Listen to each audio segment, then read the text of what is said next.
Namaste and welcome back. Glad that you guys are all able to join us. We have an exciting plenary next. We have Jamela Santos, who's a social worker, therapist, yoga practitioner, and a community organizer, amongst many other hats that she wears.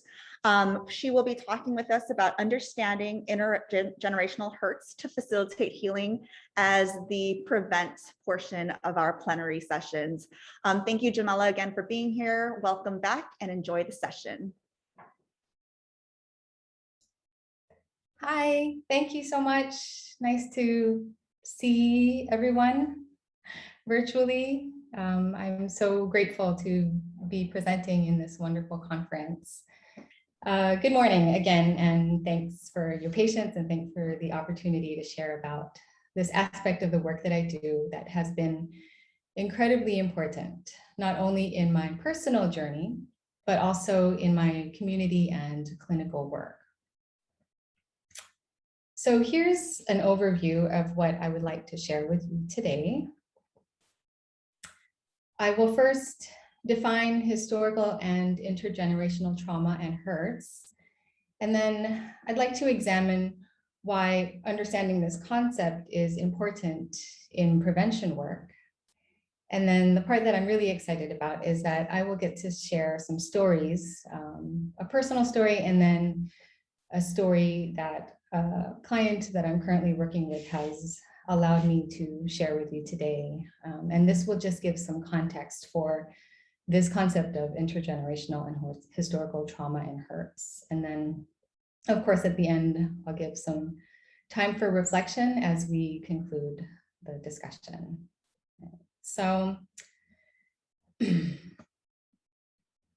I don't want to spend too much time on the definitions, as a number of you are probably very familiar with these concepts, but for those of you who have not yet been introduced to the concepts of intergenerational and historical trauma, I hope that this presentation and the stories that I share will really give you the best picture. So intergenerational trauma and hurts have been described by ones that we consider to be leaders in understanding this work. So Dr. Maria Yellowhorse Braveheart, she is a Native American social worker. She talks about historical trauma as being the cumulative emotional and psychological wounding over the lifespan and across generations, emanating from massive group trauma. And then Eduardo Duran, he is a Native American clinical psychologist, and he says that as a result of historical trauma, intergenerational trauma becomes the unresolved trauma, which manifests in a range of dysfunctional behaviors that then inform the learning environment of and are passed on to subsequent generations. So if we think about historical trauma as something that's experienced by a group or a collective, such as slavery or colonization. And then intergenerational trauma can be seen as the impact of historical trauma that shows up in families over generations. Now, in this presentation, you might hear me use the term intergenerational hurts at times. And the reason that I opt to use this term is that I have found that people can sometimes connect more easily to the possibility or this idea of hurt rather than trauma when trying to understand patterns of behaviors within families. So this is not to say that groups of people have not experienced historical trauma, but when the patterns look a certain way, it begins to seem less like trauma, and therefore a person might dismiss the idea that their family has been impacted by some form of intergenerational trauma. And I find that many people just starting to understand this concept for themselves and their families can wrap their minds around the idea of being hurt as we ease into looking at how trauma has impacted their people and ultimately their family. And Dr. Braveheart also talks about experiences from collective historical trauma as this idea of unresolved grief that is denied, unacknowledged, and unmourned. There's so much to say about the relevance of grief in our communities, and this presentation will only begin to touch on how it can show up in each of us. So I'm going to move on to this next slide, where I'll examine a process that probably most of us who are practicing social work use when we either assess a person or a situation, or when just trying to understand how or why someone does what they do. This is also a version of what social workers refer to as the micro, meso, and macro levels of practice or intervention. So if we start at the bottom and think about a person's behaviors, perhaps one that we might consider maladaptive or unhealthy, if this behavior or if this individual is a young person, for example, we might try to understand the dynamics or circumstances in which they're living. So we'll look up at the family system, and we think about what might one or more family members be experiencing that impact that young person's behaviors. Then hopefully we'll begin to broaden that question to ask, what is this family experiencing in their community? Does their environment have some influence over the family's ability to make healthy choices and therefore model them for their children? And then we can go further up to think about the values or institutions, including certain policies and legislation that shape how a community functions or doesn't function. So I think that this framework can be very useful as we evaluate people and try to consider all the ways that we can best support them. However, there's a critical piece that is often overlooked, and it is this piece that ultimately impacts us as individuals. So it's history.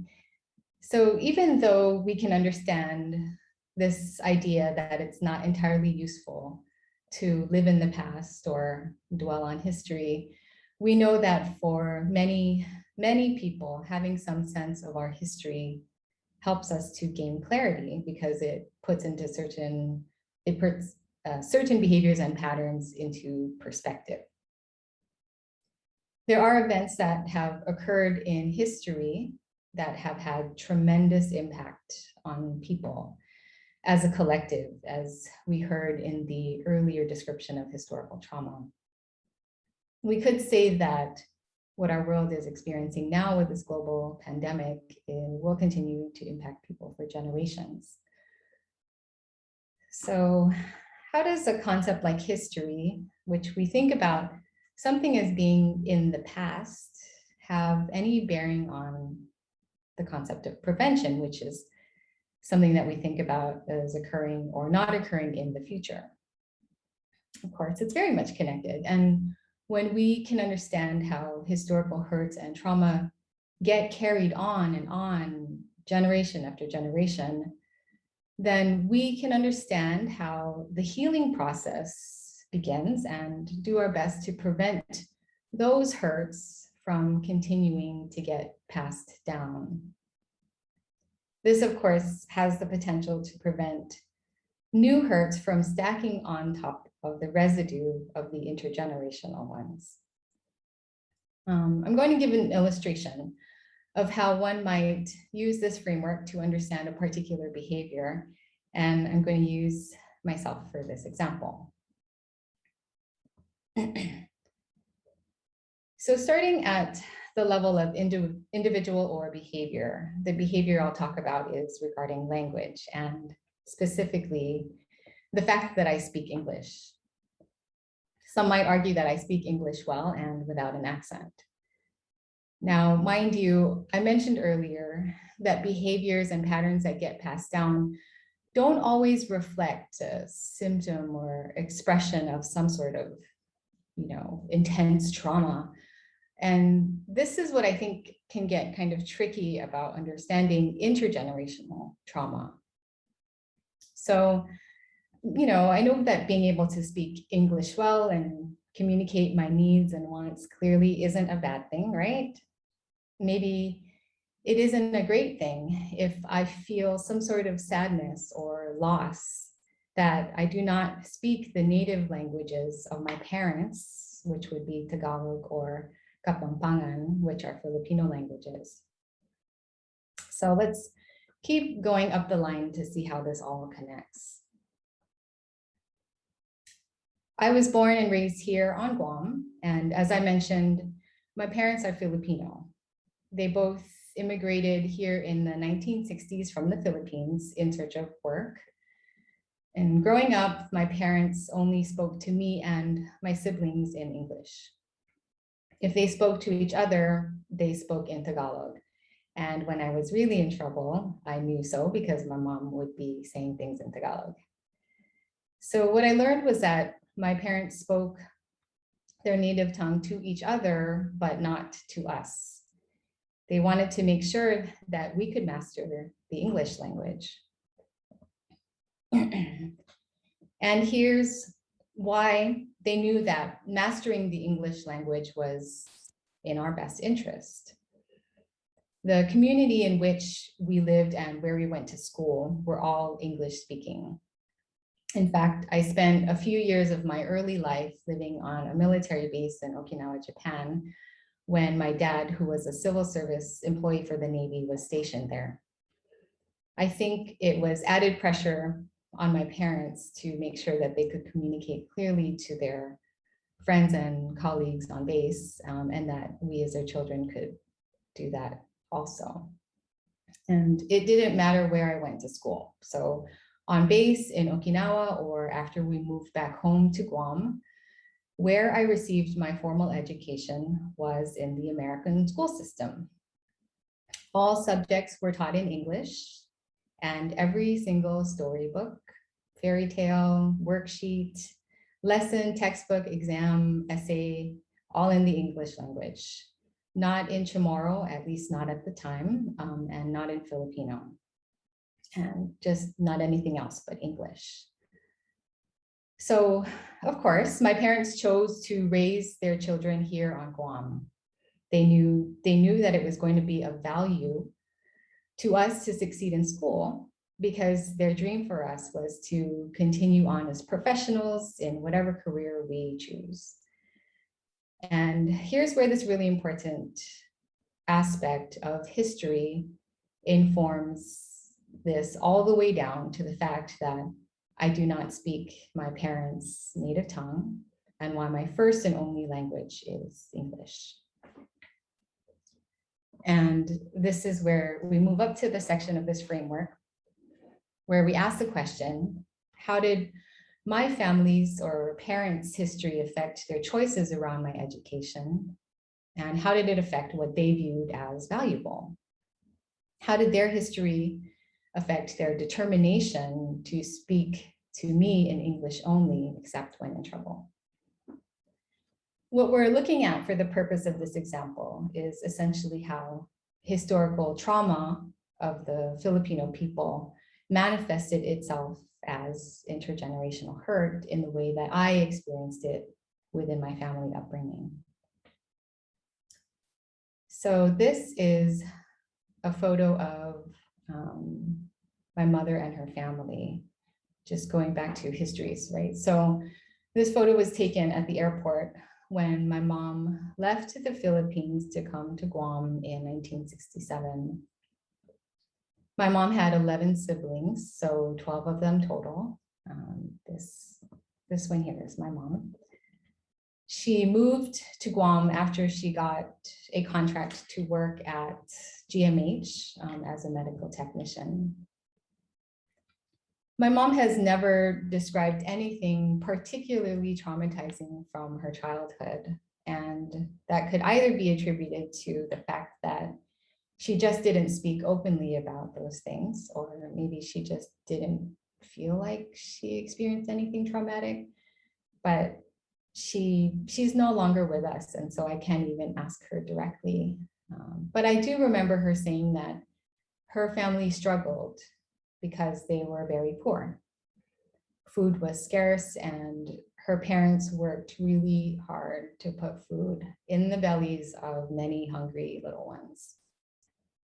Mom was the oldest girl in her huge family, and as with many large families, the responsibility of caring for younger siblings often falls on the oldest girl. So this responsibility continued on for my mom as she came to Guam and was earning dollars that she could send back to the Philippines to support her family. She and my dad always stressed that they never wanted us to struggle in the same ways that their families did growing up poor in the Philippines. This is my dad. He looks so hip, doesn't he?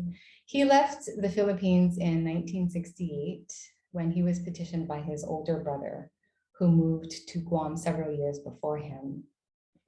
And unlike my mom, my dad didn't already have work lined up for him. It took him a while, but he eventually found a job and started to send money home. I think he put his youngest sister through college in the Philippines, but he didn't have a college education himself. My dad describes his childhood as one of struggle because their family was also very poor. And it's really interesting because, like my mom, my dad never used the term traumatic to describe anything in his childhood. Of course, I don't think there's a word in Filipino or Tagalog for the word traumatic, but either way, he just tells me that he was just an infant when the war was happening and when the Japanese soldiers occupied the Philippines. Even though he heard stories from his mother that his whole family had to hide in caves to protect themselves from the Japanese, my dad still never uses the word trauma. He does seem to fondly remember that when the US soldiers would drive through his province in big trucks, almost like it was a parade, he remembers that he and the other kids in the province, in the area, would shout out and cheer on those soldiers. They would greet their soldiers in broken English, kind of calling out to them. And the soldiers would throw candies and chocolates down to the kids from the truck. My dad remembers, much like many of the Manamku here on Guam remember after Japanese occupation, that the Americans liberated them and helped the war-torn country to recover by giving the Filipino people food and other forms of aid. This seems to be a strong memory for my dad. So just circling back to this diagram now, you'll see the understanding the context of my parents' history helps me to understand why the only language I know how to communicate in, and the language in which my thoughts, feelings, my deepest emotions are expressed, in the English language. It's not the same language of my parents' native tongue. And there's no doubt that I benefit from the outcomes of their decision to enforce this in our household. But I think I am allowed to also say that I'm heartbroken that I don't speak the Tagalog language naturally or comfortably, even though I took it for 3 years in college. And I'm not even going to go into it right now, but this disconnect that I had from my ancestral languages also meant that in many ways I was disconnected from what it meant to be Filipino and what it meant to be Filipino here on Guam. And that very deeply impacted my ability to form a healthy sense of identity as a young person. These things didn't start to shift for me until I began to understand the intergenerational hurts, the historical hurts of my family and my people.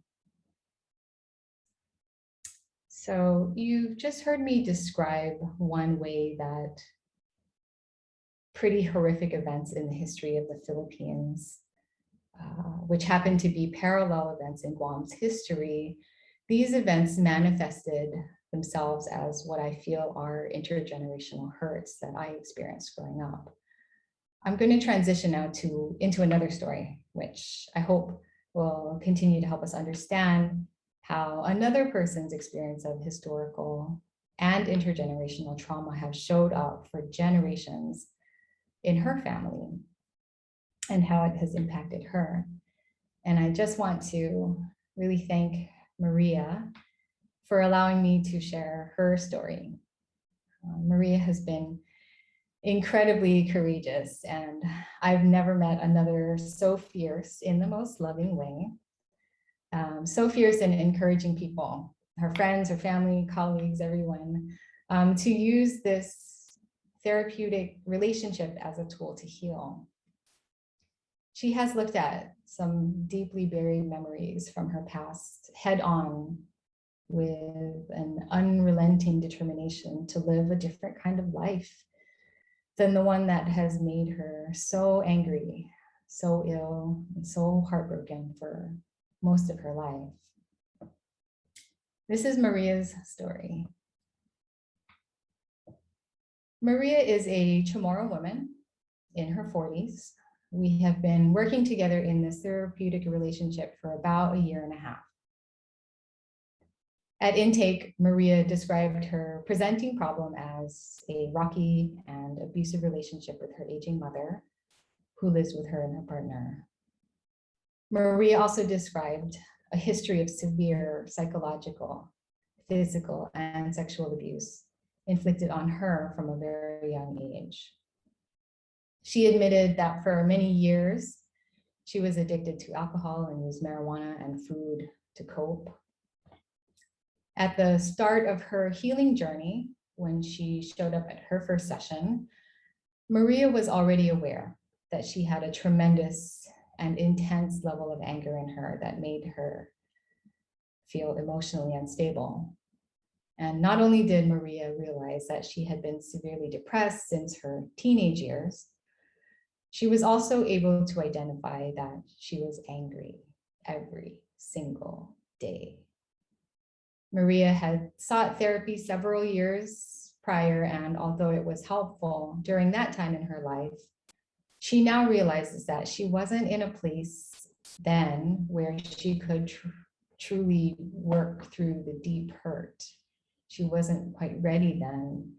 That deep hurt and pain that she experienced throughout her life, nor was she ready to see that her pain was so deeply connected to generations of trauma that her parents and grandparents, great-grandparents experienced before she even existed. So, without a doubt, intergenerational trauma has impacted Maria's family. Her maternal grandmother and her twin sister were 12 of 14 children in their family. Her grandmother lost her father when she was 3 years old, and she lived through the war, witnessed 2 of her brothers get beheaded by the Japanese soldiers. She endured physical, mental, and sexual abuse throughout her childhood. I'm just going to slow down here for a moment. I'd like to just kind of take a moment to honor Maria's family's story and realize that with each and every traumatic experience, her grandmother, father, grandfather, great-grandparents, each of those experiences, they didn't have the opportunity to grieve loss after loss, hurt after hurt. Maria's grandmother, like many of today's Manamku who survived war, did not have access to resources or supports like therapy or self-care and wellness opportunities. Maria has taken on a tremendous task of working to understand these hurts within her lineage and begin the process of shifting toward healing. I know that she is not alone in this journey, and I'm beyond grateful that I have this opportunity to talk about how this process has helped the both of us and hopefully many others. Maria's grandmother learned that her husband, who's Maria's grandfather, was also exposed to violence and abuse in his childhood between his mother and father. As one might expect, he was very abusive to her grandmother and to their children, who were Maria's mother, her auntie, and her uncle. And because the family moved from Guam to California, where her grandfather, who was a sailor in the Navy, was stationed, her grandmother was isolated from her family and any support systems. The abusive behaviors intensified, and her grandmother had to make the decision to leave her husband after 8 years of enduring that harmful marriage. She managed to escape the abusive relationship and came back to Guam with her children. And instead of being supported and kind of like held by her family when she came back, she was essentially ostracized by them because their religious beliefs rejected the practice of divorce, even if she was abused and mistreated by her husband.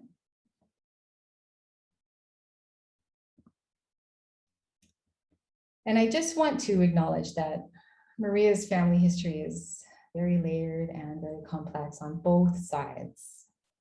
But for this discussion, I'm going to focus primarily on the intergenerational impact from her mother's side and how, for Maria, working through this trauma has been pivotal in her healing process. As I shared previously, Maria's mother also endured multiple levels of abuse by her mother, as well as by others when she had to be left in their care when her mother worked 3 jobs.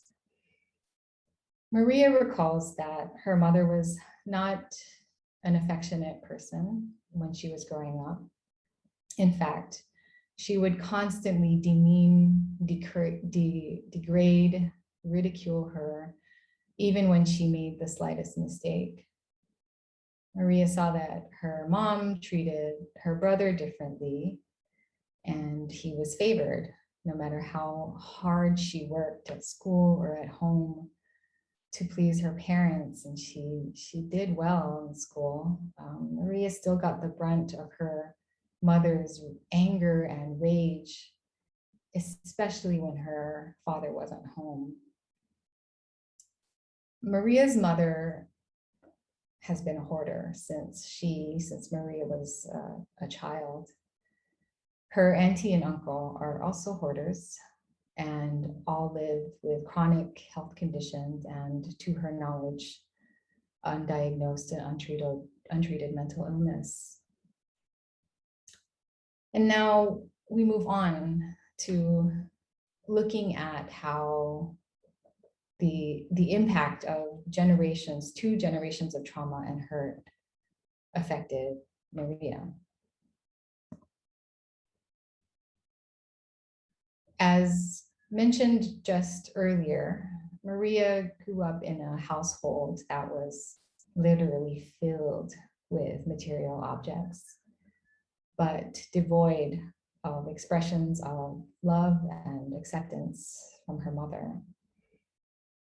Maria had been deeply wounded by her mother's inability to support her after she found out that Maria had been sexually abused by family members and then later raped by her boyfriend at the age of 13. At the time, Maria felt persecuted and blamed for it and understood that her mother could not protect her from the reoccurrence of such horrific experiences.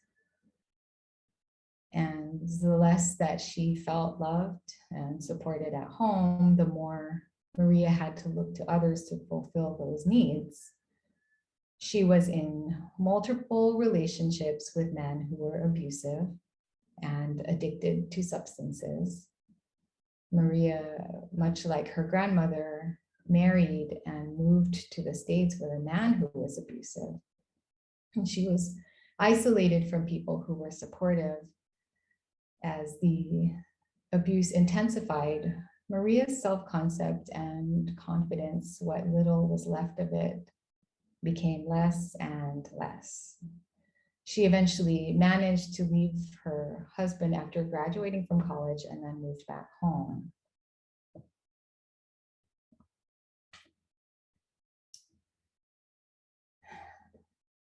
Just give you a moment to read through some of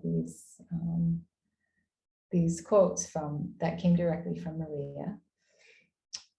She continued to struggle when she returned home. There was nothing about her family dynamics that changed.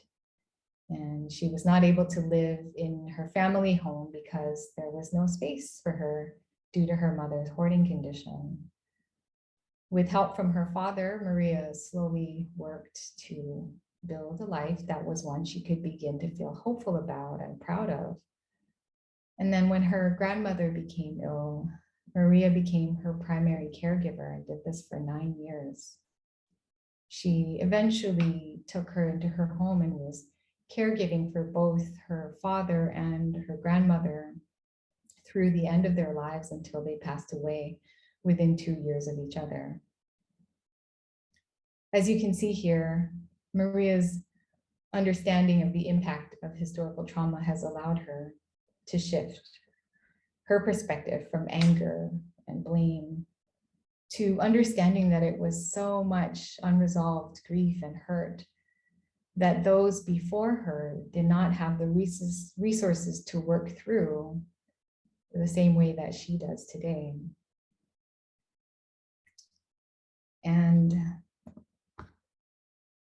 as difficult as Maria's relationship had been with her mother all her life, she was inspired by the devotion her father showed to his wife and their family until the day he died.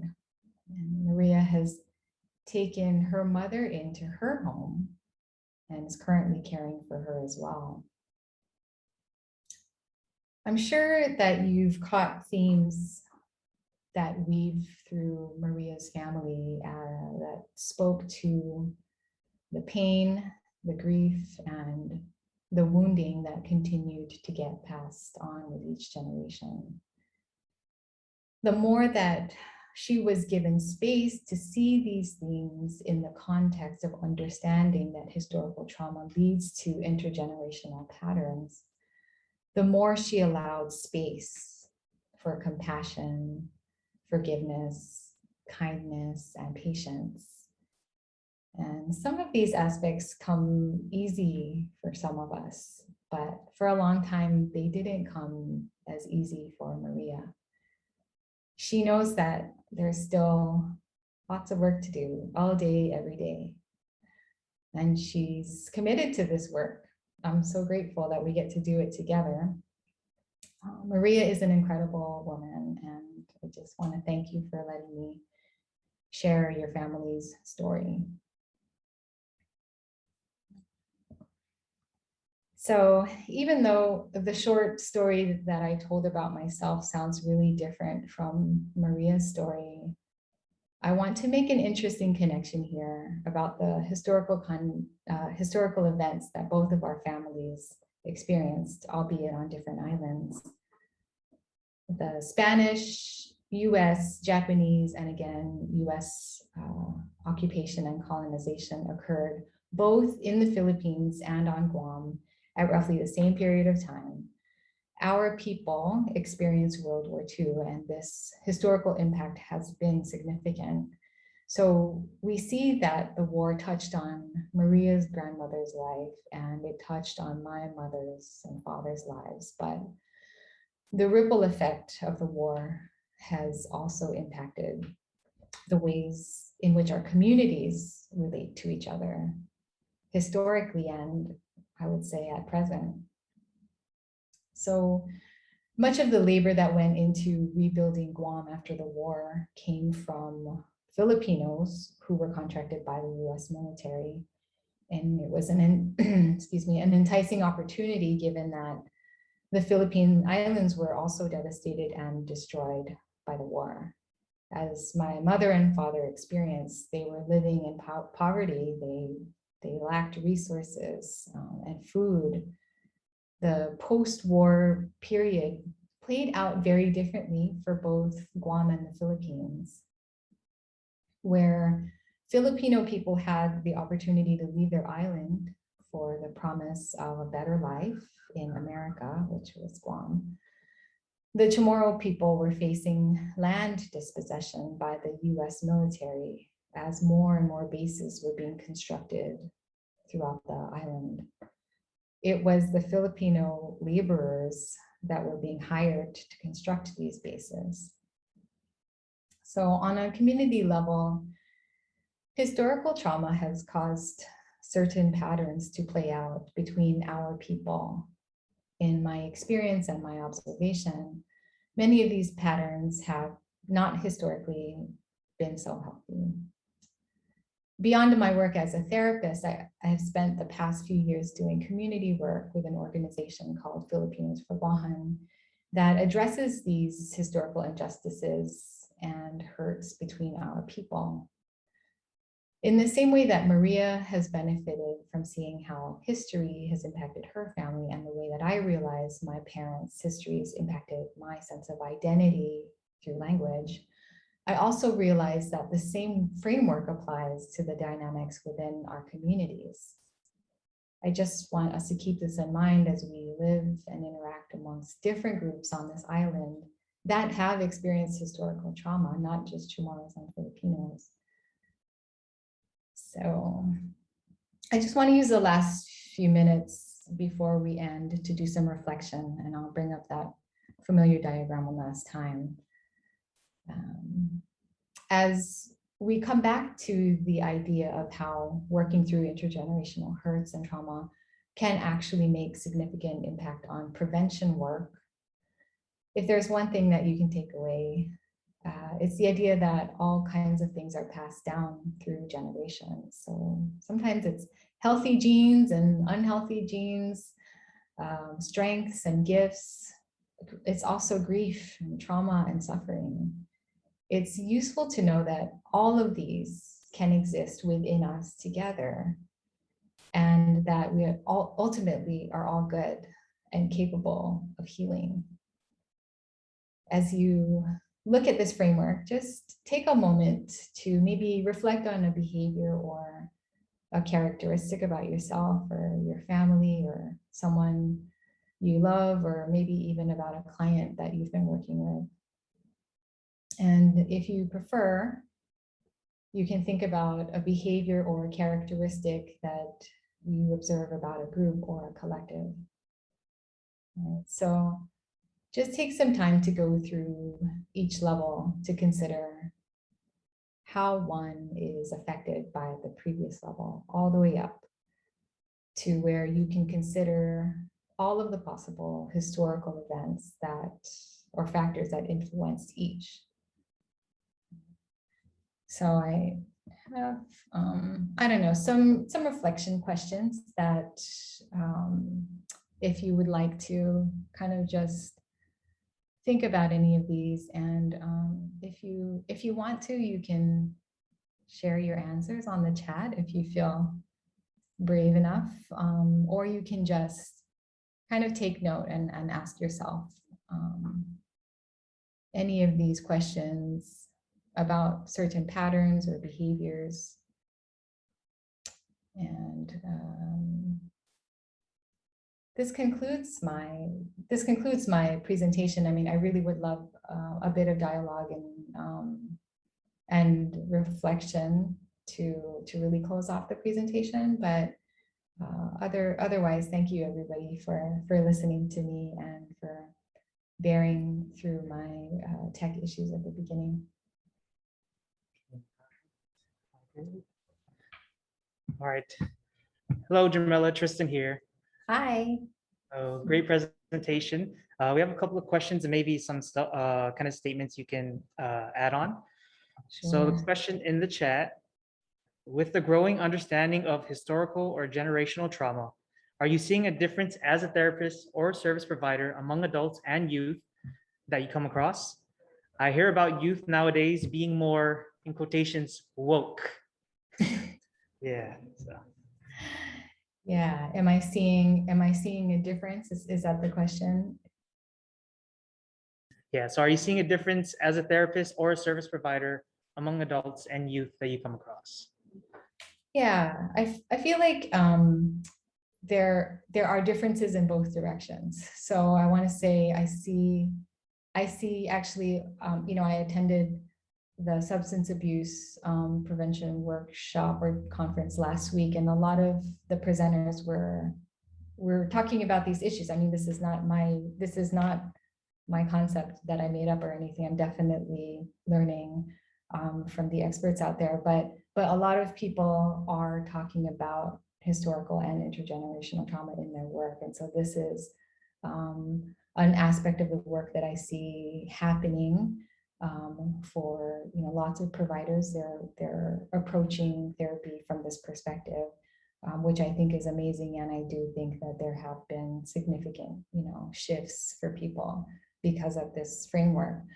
But I was saying on the other side of it, I do see changes because people who are woke, that I don't know, I think that translates into basically having a lot of access to information that's on social media, maybe, or however people are accessing all kinds of information these days. And so so people have have a particular understanding of these concepts because of what they see and read about and hear about.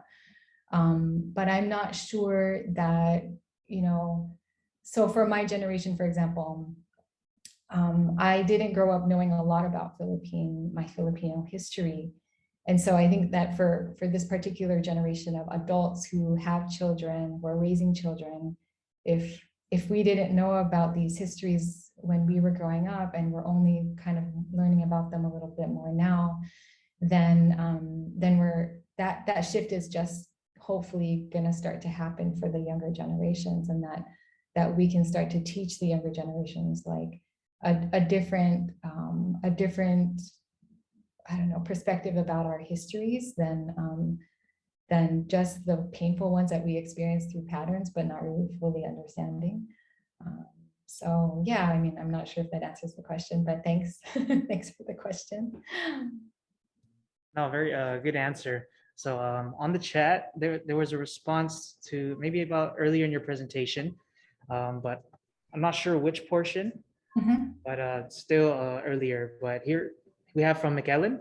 She says, sounds like microaggressions, everyday slights, indignities, put downs, and insults that members of a marginalized group experience in their day-to-day interactions with individuals who are often unaware that they have engaged in an offensive uh, or demeaning way. And the example provided was, you speak good English. So Yeah. if you need me to repeat that, just let me know. Exactly. Yeah, I figured out how to open the chat, so I can actually see Okay. it. Okay. Yeah. Go for it. That's progress for me. Okay. Right. So, yes, we definitely have all kinds of terms that describe these different behaviors. Microaggressions is one of them. And, I sort of cringe these days when I hear someone say that line, like, you speak good English, or you sound so articulate or whatever. And I sort of cringe now. But when I was younger, maybe even like my early years in college, and a white professor said that to me when he found out I was Filipino from Guam, at that time I was like, super like proud of that, and I was like, oh, thank you, and because I just didn't really I hadn't wrapped my mind around all of these layers at the time, it was something I felt proud of because my parents instilled that in me, right? So so it does help to know a little bit of history as we get complimented, or if we get complimented around these characteristics that might actually be coming from some sort of historical hurt or trauma. A lot to think about. Okay. Thank you for that. Let me see. So we have maybe a couple more questions. So we have this one from I'm sorry, Lincoln Budassi. All right. Let's see. You mentioned COVID-19 pandemic is a shared trauma event. What community, family, or individual manifestations do you anticipate from the worldwide trauma of COVID-19? Oh my gosh, wow. I don't have enough time to to really go through that. But the first thing that comes to my mind that has been really concerning for me is, of course, right, mental health impact. A lot of people have been experiencing different levels of challenges, mental health challenges, because of, so many things that are happening, either from being quarantined in their own homes, and making this huge shift in their daily, routine and schedules from something like that to people who live in other countries who, just have a different kind of trauma, or there are things happening because people don't have access to healthcare, or don't have access to the vaccines, or testing, things like that. So on so many levels, like our people all over the world are being impacted in very, very harmful ways. But also I do think about school, like children, and how education has really been disrupted. I know that many school districts, and our school district is trying really, really hard to just go with all of the changes of, being face-to-face or being online. And but the fact is, like, students are going to be off track in terms of like what they're getting in their education. Over these past 2 years, it's been compromised. So I think, I worry about kind of like what we're going to see in a couple of years in terms of like skills levels, as students reach high school or college or in the professional world. Like we're just gonna see it over the course of a few years, I think. Thanks for that question. Yeah, that was from Lincoln representing Speaker Talahi. Okay, so I think we have one more question, or maybe two if we have time. But the question is, do you think historically colonized people like Chamorros have inherited a type of learned helplessness? And if so, how does it manifest today? That's a great question, and I don't want to answer. That in the context of like a Filipino answering for Chamorro people. Like I really understand that I don't have a place in that conversation as a Filipino. So, if I can, I'd like to talk about it from a Filipino perspective, because that's my experience, right? I don't want to speak on anyone else's experiences, even though, yes, Maria shared her story with me, and I took, those bits and pieces from her story to share in my presentation, but I don't claim to speak for any other group other than mine and my experience. So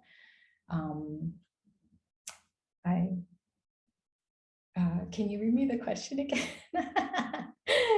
Sure, no problem. So do you think historically colonized people like Chamorros have inherited a type of learned helplessness? And if so, how does it manifest today? Yeah. Okay. So again, like answering from my experience, or what I grew up with as a Filipino, there was definitely a time in history when the Filipino people were told that how they were existing and how they had been existing for thousands of years before colonization.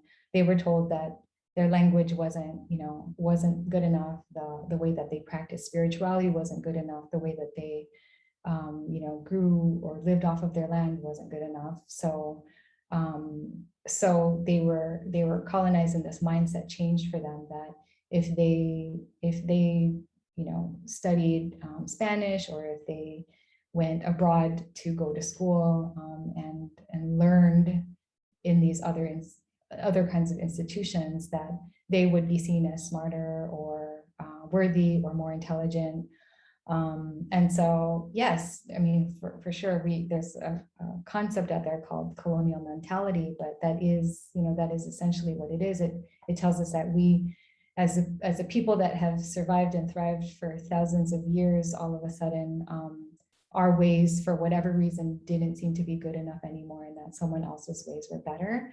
And that gets trickled down, and that gets kind of absorbed in our mindset, in our psyche, and we start to believe those things. And so that's why I'm speaking English today, because my parents started to believe, and understand from the larger world context that that if I just spoke Tagalog growing up, or Kapampangan growing up, that there might be some problems when I went to school, or that I wouldn't be able to articulate myself as clearly. And they had that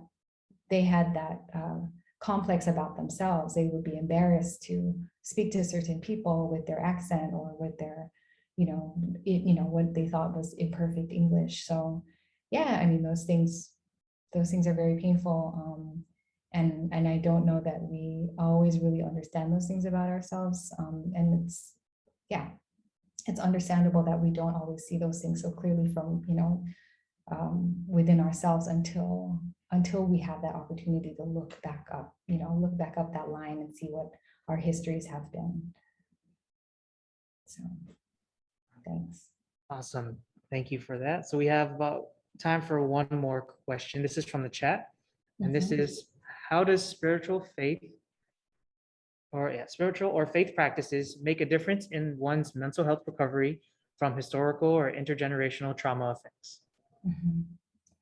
Yeah, that's a great question. I mean, I think like when we're talking about spirituality, it's this connection that we have to something that's outside of ourselves, or that's not something that's tangible necessarily. Like as we're spiritual beings, we understand that there's this higher power, and that's part of our healing journey, is being able to trust it. If we're thinking about people that came before us and our ancestors, they live in spirit through through our actions, but also in our environment.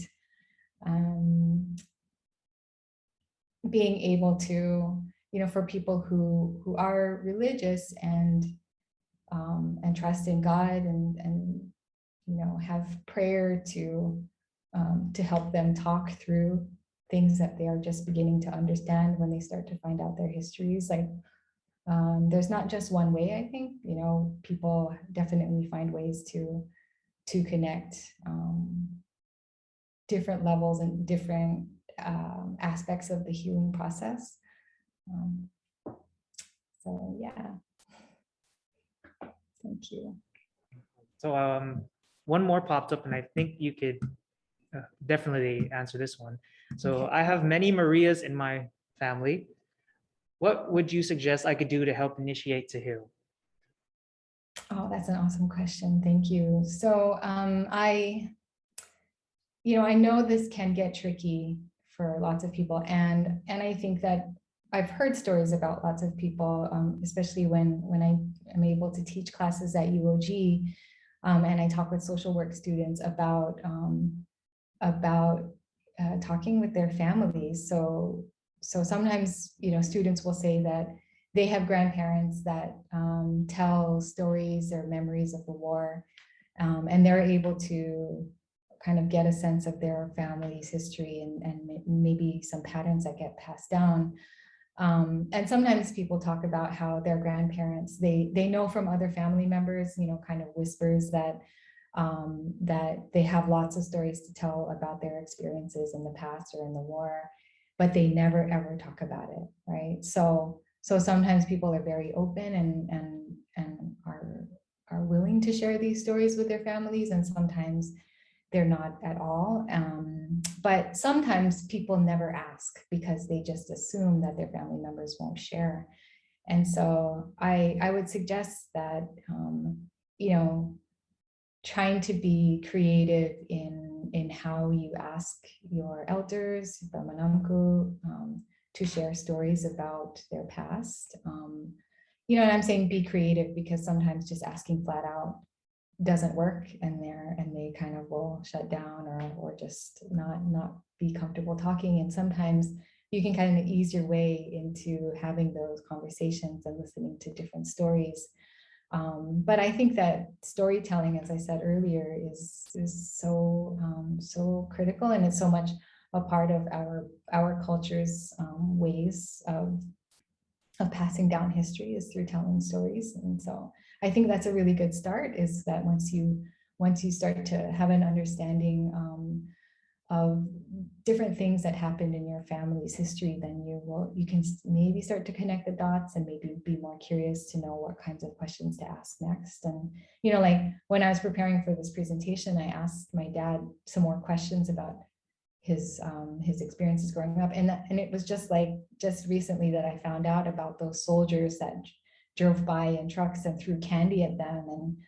And I, you know, I could hear the joy in my dad's voice, like, just telling the story of like, they were throwing candies and chocolates. Like, wow, that's such a good memory for him. And I never knew this, you know, this part of his story before. And so, yeah, you can just find out really bits and pieces that that really, I don't know, I think they give so much information just in that one small story. I understood more and more, like, yeah, he loves, you know, his American kind of citizenship, like, or, you know, just these opportunities that the US provided. So I get that context for him and his experiences. Thank you very much. So that's about all the time we have. We're about to head into lunch, but everyone and myself, go ahead and thank Ms. Jamela for her presentation. That's a topic that will definitely be relevant to our participants as well as the many on the island of Guam. So yes, thank you. So Thanks we're so just about much. to go. Thank you. We're about to go into lunch. We'll start our next presentation at 1:30. So see everyone later.